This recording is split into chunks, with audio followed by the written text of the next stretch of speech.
Hey everybody, this is day 9 of the Leetcode May Challenge. Uh, let's get started. Hope you like this. Hit the like button, hit the subscribe button, and let me know what you think. And how do you solve this and all that stuff. Okay, valid perfect square. Given a positive integer num, write a function that returns true if num is a perfect square, else false. Do not use any built-in functions such as square root. Um, yes, there are a couple of ways you can do this. I mean, and obviously if you use square root, this is trivial and it is done. One thing that I would think about in terms of, um, in terms of just like, well, as an interview question, you have to guess a little bit of intent with respect to the lead code for practice because there are a lot of clarifications that if you were in an interview, you may ask and be like, okay, that's fine. And then we could figure it out together. And some things that I might ask in an interview and that I'm asking the screen kind of is, well, what is the max n? Is it just any integer? Just to make sure. And let's say nums is less than 2 to the 32 or 31, say, just assigned int, assigned 16-bit int, right? Sorry, assigned 32-bit int, sorry. So now that you have that, well, if we just do a linear search, then we just have to calculate. If we calculate all square, all perfect square is up, we only have to, when we do the math, well, square root of the biggest number, it's let's just say we're hand wavy a little bit, but let's just say it's 2 to the 16, right? Well, what is 2 to the 16? 2 to the 16 is just 65,000, right? So we know that it's more than that. So we can just actually do a linear search. So we would have something like for x in range of, well, actually in this case, we'll even use a while loop just to kind of make it, well, let's start with the current is equal to 1, maybe even 0. Now it's positive, so that's okay. Let's just say current times current is smaller than or equals to num. Well, actually, let's just say smaller than num. So that if it's equal, then we terminate the loop. Then we just increment. And then now at the end, we just have to return if current.current is equal to num, right? So that's pretty much all you have to do, I think. Now we're just trying some big numbers, and I'm just plugging into my calculator a little bit. Oops. And then now let's run.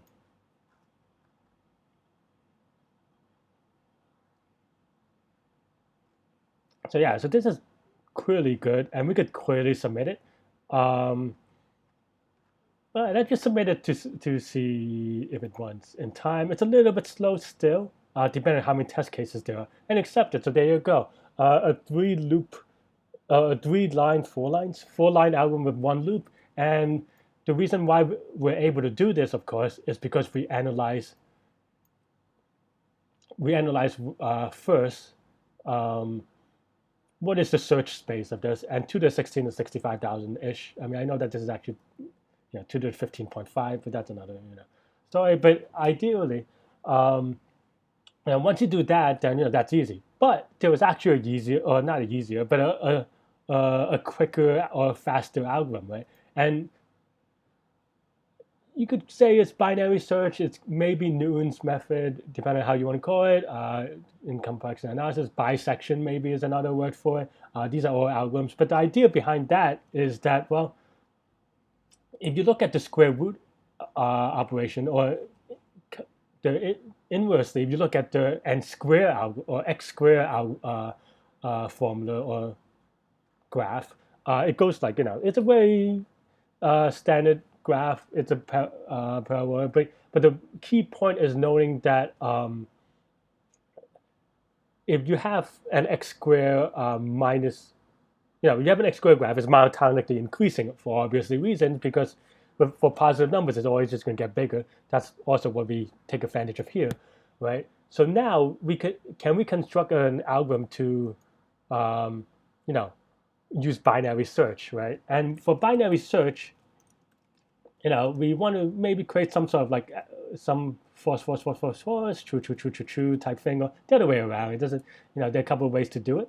And here we can, right? We just have to check whether in our current lingo, current times current minus num is greater than or less than, or greater than or equal to 0.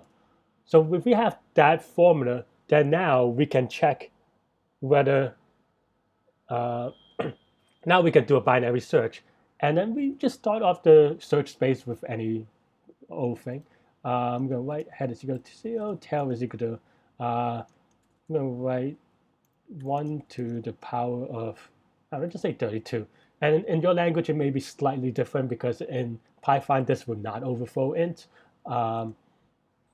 because it does automatic, magic stuff.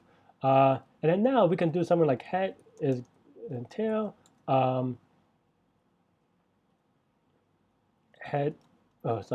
Let's just say current is equal to head plus tail divided by 2. Okay, now if current times current minus num is, and this is something that I want to practice binary search as well, so bear with me a little bit. I may be off by 1, because one thing about learning is that knowing your weaknesses, and for me, off by 1 on binary search is definitely a weakness of mine. So I try to be a little bit deliberate and I slow down a little bit. So now let's see, right?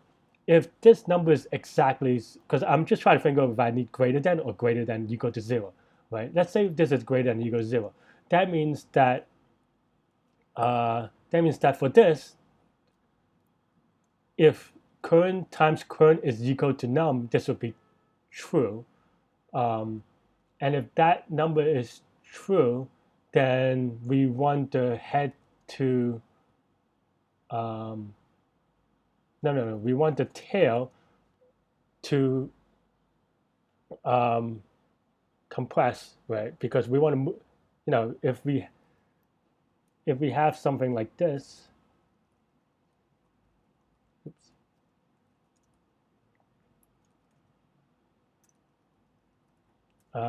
and we let's just say we're here exactly. Well, if we're here exactly, and that's the middle, then we actually want to keep well, let's break it down a little bit slower. Let's say we're here. Let's not think about it by one case. Well, here, well, then we want to throw away the first half, right? So that means if this is true, head is equal to this mid that we're testing. And else,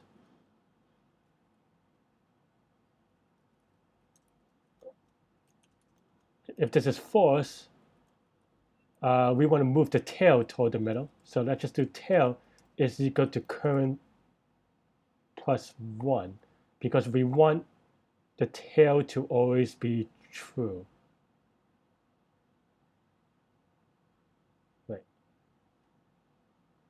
No, I got that backwards. See, this is why I need to practice.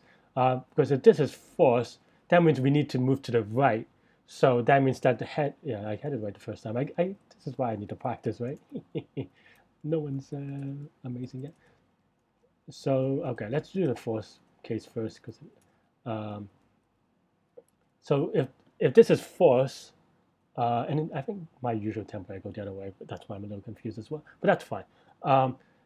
If this is false, we want to move to the right. That means we want to move to head. Like we want the next pointer to be this way, which means we want to move the head this way. So we want to throw away. If this is false, that means that we want to throw away everything. So it's okay for head is equal to the current plus 1. And conversely, if this is true, that means we throw away everything to the right of that. So tail is equal to current. Yeah. because we want to return them when it's true. Yep. And I think the only thing I have to think about is whether this gives us the off by one. Sometimes, depending on how you write your things, you might need to do a +1 here. So because current always rounds down, are we okay?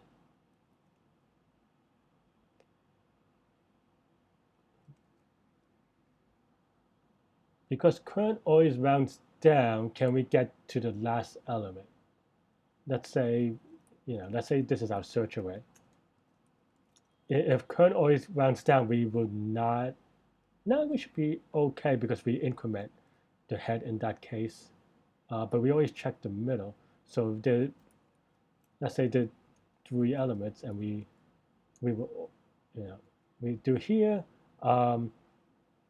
It's false, so we move the head, and because it's false, we go to the next one, which will be true. Okay, so I think this is okay. Maybe we'll double check that, and that's why I need to practice more. But okay, so now now that we have the element for which this could be true.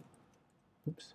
Now we just have to test return current times current is equal to num, because this will return we're getting the first current such that such that current times current is bigger than or equal to num, right?